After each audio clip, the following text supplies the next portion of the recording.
partage d'expérience et des leçons apprises du terrain. Et nous invitons M. Justin Colva à gravir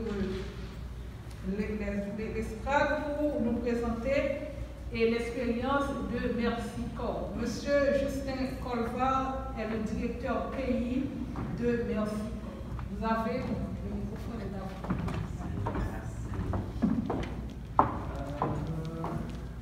C'est difficile de m'entendre.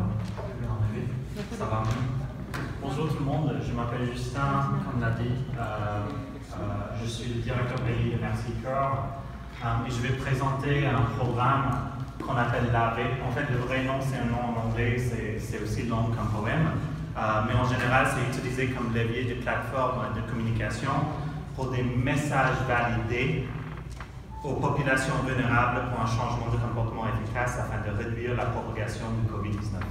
Donc, on appelle en cours l'AV. C'était un programme qui a présenté un défi assez intéressant parce que c'était commencé tôt en avril et on avait une durée de seulement 45 jours où on pouvait interagir avec le programme l'AV. Donc, je vais passer au prochain diapo pour exposer ce programme. Donc, le programme LAV, c'était un programme financé par Start Network, qui est un consortium d'ONG qui met en place un fonds d'urgence utilisable dans les urgences extrêmes. Et donc, Merci Corps a fait un partenariat avec Catholic Relief Services, Humanity and Inclusion, Christian Aid, et aussi un partenaire du secteur privé qui s'appelle Viamo, afin de réaliser ce programme. Nous avions comme cible, on voulait faire une stratégie de changement de comportement pour des ménages à faible revenu et aussi des ménages qui étaient plus ou moins marginalisés des informations en masse. On avait comme cible plus d'1 million d'utilisateurs de téléphonie mobile, sachant que plus que 60% de la population haïtienne détient au moins un feature phone, un téléphone simple. On voulait aussi faire la sensibilisation et le changement de comportement pour 33 000 ménages en zone métropolitaine. Et enfin, on a choisi comme cible stratégique Wanamint et Malpasse, comme c'était sur les grandes routes menant de la frontière. On peut passer à la prochaine diapo. Ok. Donc, on voyait que la MSPP, avec tous ses partenaires et surtout le groupe de communication, faisait un effort énorme afin de produire et centraliser une bibliothèque de messages à utiliser parmi tous les différents partenaires qui déclenchaient leur réponse rapide, leur communication sur terrain. Pour nous, on a fait une analyse de cette bibliothèque, on a vu qu'il y avait beaucoup d'informations et plusieurs acteurs qui ont déjà investi dans les messages typiques santé publique et aussi, quand on parle de santé publique, je parle de la distanciation sociale, du lavage de mains, du dépistage. Je suis anglophone, je m'excuse déjà, donc des fois les mots sont compliqués. Dépistage, ça se dit? Oui. En termes de dépistage, donc Merci Corps, ne pas étant un acteur santé, a vu qu'il y avait une opportunité à accompagner les messages de la MSPP et ses partenaires pour répondre plus rapidement aux questions de propagation des rumeurs, des réactions violentes. Tout le monde se rappelle les manifestations qu'on a eues devant l'hôtel à Tabar suite aux rumeurs au tout premier jour de la crise Covid en Haïti. La méfiance aux messages, indépendamment d'où viennent ces messages, et aussi les questions de tension, stress et anxiété. Prochaine diapo. Donc, pour ce programme qui était, comme je l'ai dit, 45 jours seulement, on a commencé en 11 avril, et on avait 4 axes d'intervention, dont je vais en discuter longuement, un axe d'intervention, mais si vous êtes intéressé, vous pouvez me contacter après et je peux vous partager le reste de l'approche. on parlait de la création et dissémination de contenu de changement de comportement qui était beaucoup plus focalisé sur les comportements à problème que je viens de citer dans l'ancien diapo. On voulait aussi faire les campagnes médiatiques à travers des divers réseaux, que ce soit les réseaux sociaux, WhatsApp, Twitter, TikTok,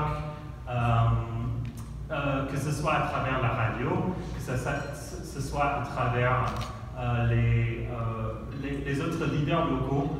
On a profité d'un partenariat avec un réseau de motards à Port-au-Prince. On a profité aussi d'une bonne relation avec le BSE-IPH pour l'intégration des personnes handicapées. Et on a utilisé les différents réseaux des personnes afin de mobiliser nos messages à l'échelle. Enfin, dissémination de l'information pour les communautés à risque. Bon, je viens d'en discuter. Et puis un soutien spécifique pour les groupes vulnérables et marginalisés. Prochaine diapo. Donc, qu'est-ce qui a fait une différence pour notre programme? Vu que c'était 45 jours, on aurait supposé qu'on aurait tout de suite commencé le programme. Mais en fait, non. On a commencé avec d'abord des études. Une étude préalable sur les connaissances, attitudes et pratiques, les réactions de la population à Port-au-Prince, Malpasse et Wanament par rapport aux messages qu'ils étaient déjà en train de recevoir. Est-ce qu'ils suivaient les comportements? Est-ce qu'ils se méfiaient des comportements? Et quelle a été la réaction des individus suite à ces messages?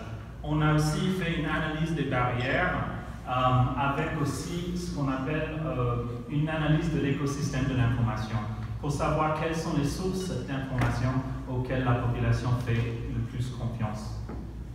Et ça nous a aidé à élaborer des messages qu'on a mis sur le numéro vert étoile 533. Donc vous pouvez déjà enregistrer ça dans votre téléphone. Le numéro vert est toujours en train d'opérer. On passe à la prochaine. Donc on a décidé qu'on allait travailler sur 5 groupes de comportements. D'abord sur les comportements d'hygiène et de santé publique et l'éloignement physique, l'autoquarantaine et le dépistage.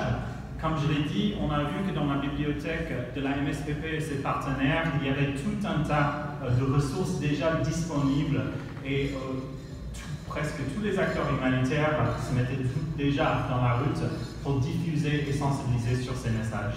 Donc ce programme s'est focalisé beaucoup plus sur la lutte contre la stigmatisation, la vérification des rumeurs et la capacité des ménages à faire face au stress, que ce soit le stress économique, le stress de se sentir coincé dans la maison, le stress de ne pas pouvoir suivre les recommandations qu'ils ont reçues des différentes sensibilisations. Et nous avons fait tout ça à travers une approche centrée sur l'utilisateur. Selon notre analyse de l'écosystème de l'information, on a créé 5 personas, c'est-à-dire 5 profilages d'utilisateurs typiques. Qui sont les personnes qui recherchent le plus les informations? On les a classés en 5 catégories pour lesquelles on a pu définir les messages spécifiques qui aideraient ces personnes à adapter leur changement de comportement en fonction de leur profil. Donc on avait les champions, on avait donc les personnes qui suivaient toutes les bonnes pratiques, qui voulaient porter le masque en public, qui voulaient aussi s'isoler dans la maison. On avait aussi des bons élèves, les personnes qui ne connaissaient pas toutes les bonnes pratiques, mais étaient encouragées à chercher des informations. On avait les opposants, les personnes qui avaient tendance à être violents quand ils entendaient ces choses. Ils pensaient qu'ils ont perdu le contrôle de leur ménage, de leur communauté, de leur pays suite au Covid-19. Donc, ils avaient tendance à avoir des réactions violentes. On avait les sceptiques qui souvent ne faisaient pas confiance aux informations, qui voulaient vraiment avoir ces informations de sources vérifiables selon eux. Et puis les personnes moins informées. On a trouvé toutes les communautés, surtout dans les zones limitrophes, qui, malgré nos efforts, n'ont pas eu accès aux mêmes informations que les gens qui ont accès au téléphone, smartphone, qui ont accès à l'électricité à la maison, qui utilisent le transport en commun en zone métropolitaine. Donc, qu'est-ce qu'on a fait? On a conçu plusieurs modules sur notre numéro vert 533. D'abord, il y avait des cric-crac Corona. Il y a la plupart du monde ici qui connaît le cric-crac. On a essayé, à travers des histoires ludiques, de poser des scénarios à nos auditeurs sur le numéro vert. Et donc, ça met en jeu deux personnages qui sont en train de s'entreparler et ils commencent à poser des questions les uns aux autres. Et maintenant, ça demande à l'auditeur, qu'est-ce que vous préférez que cette personne fasse? Et donc, la personne peut répondre et maintenant, le numéro vert, le message sur le téléphone peut corriger la personne basé sur ce que la personne dit. Quel est le meilleur scénario que le personnage dans le téléphone suit. On a aussi fait des modules pour les enfants, sachant que les écoles étaient fermées. Et il y avait des personnes qui ne voulaient pas du tout entendre parler du coronavirus dans leur ménage. On savait quand même qu'il y avait beaucoup de personnes qui avaient des enfants. Ces enfants n'allaient pas à l'école et ces enfants pourraient... la présence constante des enfants, des fois, ça dérange les parents. Donc, on a créé un module qui disait est-ce que vos enfants créent des problèmes à la maison? Il faut appuyer ce numéro et passer le téléphone à vos enfants. Et donc, il y avait des jeux éducatifs sur ce module qui permettaient aux enfants d'apprendre des chansons, d'apprendre les bonnes pratiques coronavirus. Et on sait que souvent, surtout au début des campagnes de santé publique, les enfants peuvent être les gros influenceurs sur leurs parents en termes de comportement. Quelles ont été les contraintes dans ce programme? Bon, je devrais dire qu'il y a 5 modules qu'on avait développés. Donc, si vous êtes intéressé à explorer le cric-crac Corona, le module des enfants ou d'autres informations, on a aussi un quiz pour les rumeurs pour tester vos connaissances par rapport au coronavirus. Donc, je vous encourage d'appeler le numéro après cet atelier. En termes de contraintes, bon, on sait que les craintes qui existaient avant sont toujours existantes. On a un problème de sévérité de susceptibilité perçue, c'est-à-dire que soit la plupart des communautés pensent qu'ils ne peuvent pas attraper parce que ça n'existe pas, parce qu'ils sont trop éloignés, ou même s'ils attrapent, ça ne va pas être aussi grave. C'est quelque chose auquel on a essayé de faire face avec nos modules de communication, mais c'est quelque chose qui existe toujours. Aussi pour les normes sociales perçues, c'est très très facile à inviter du monde à la maison sans exiger un masque. Et donc, on a toujours besoin de combattre ces normes sociales afin de promouvoir l'utilisation de masques, de lavage de mains. On a collecté beaucoup de données qui ne sont toujours pas exploitées à 100%, parce qu'en fait, on a eu beaucoup de contacts avec beaucoup d'utilisateurs de notre système.